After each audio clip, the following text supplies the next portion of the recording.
would like to call on the celebrating alumni gem. Please welcome the Emerald class of 1970.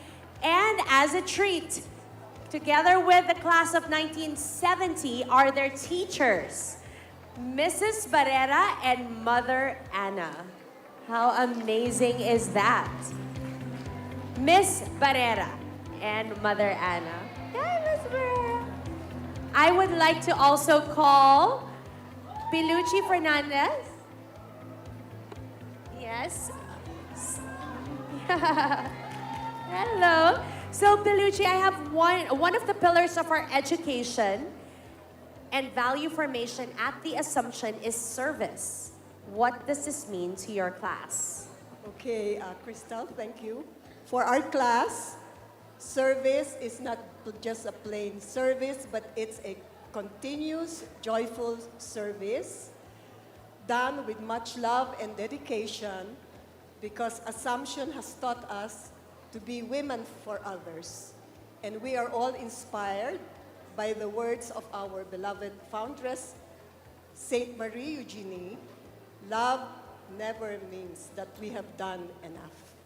Love never means we have done enough. Wow. And actually, it was from my time in Assumption, every year, and same with your batch, we would go on immersions, yes, even during my student council.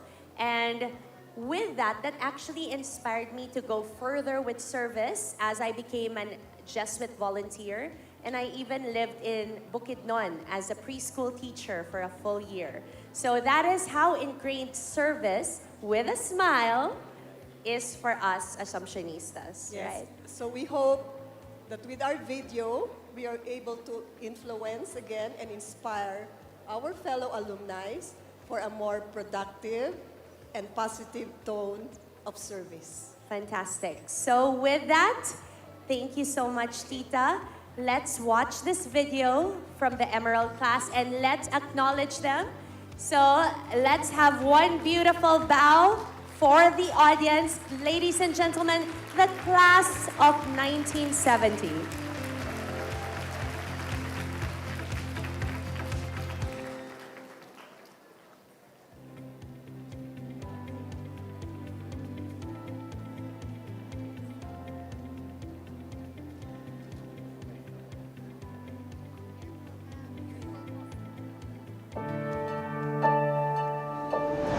Welcome to this yearly activity called Velada, which is a celebration of all the alumni of the Assumption. Our Assumption alumni are part of the work of education. Grateful for the education they have received, the Assumption way of educating the transformation of society.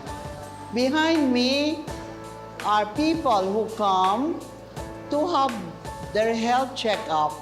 This is a project of Class 70, who graduated 55 years ago from Iran and San Lorenzo.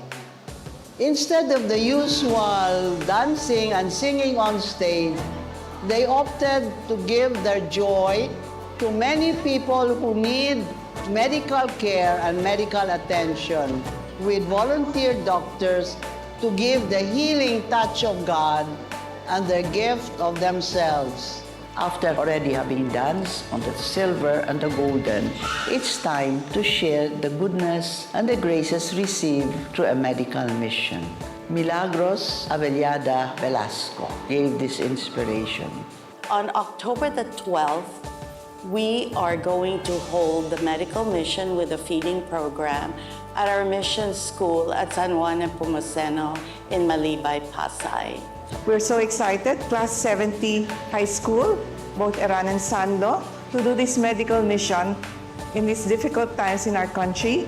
So we hope to be of service to our less fortunate brothers and sisters. We have been blessed with 12 medical volunteers to participate and multiple other volunteers to make this happen.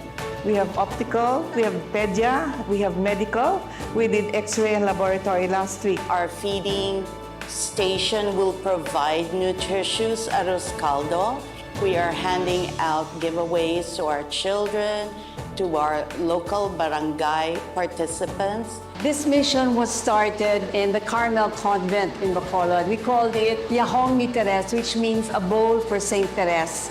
Every time Saint Teres relics would come and visit, my friend and I, Miss Leland Tabora, we formulated an arroz recipe that can feed 50 people on just 1 kilo of chicken.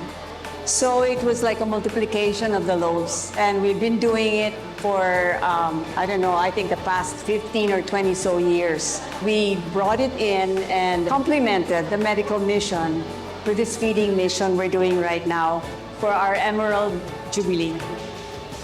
It was during the COVID pandemic, doing whatever we could to have eggs, milk, vegetables, sacks of mongo, sacks of rice, sugar, sardines, among others, daily for 40 days. With God's grace, Class 70 Iloilo and Class 70 San Lorenzo joined us, which became one Class 70.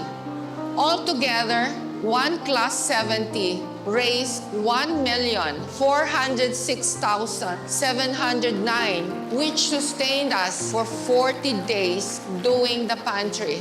We were Assumption together. In the last 5 years, our class has provided scholarships for some 30 boys and girls in the San Juan Nepomuceno Assumption School in Malibay.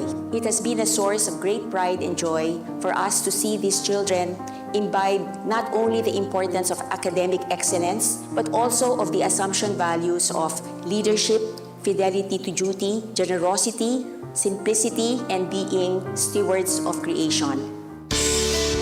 It's really a celebration of Jubilee. Yes, Jubilee of Hope, especially for unfortunate people. We're very happy to do this, paying it forward for the glory of God. A little child came and hugged us and said, "Thank you." And then another old lady said, "Marami pong salamat. Kailan ho ito mauulit?" So this has been my experience, and it's a beautiful one. I'm glad you experienced it because that's what I wanted our classmates to experience. Yes, yes. Is to serve medical mission. Because these are the poor people in our community that cannot afford doctors nor medication. Yes. Thank you to our class for donating to this very, very wonderful endeavor. That is the mission of the New Assumption College now. Is to do missionary work. And it will be more compassionate, especially the poor people, to each other. That's it. Salamat po sa medical mission. Veritas liberabit nos. The truth shall set us free. There were girls of 16 and 17 who took this motto, very much needed in our society now. The truth shall set us free. Only in the truth will we have freedom, will we have peace. Magis means more and more and more. There is not enough to loving and serving. Because as Mother Marie Eugenie said, love never says, I have done enough. These are women who started as children. They are now women of faith, women of action, women of service, ready to stand for the truth, to set our nation free, and to set us all in peace. They come together not to dance, but to celebrate health and life with those who need care in our society. We are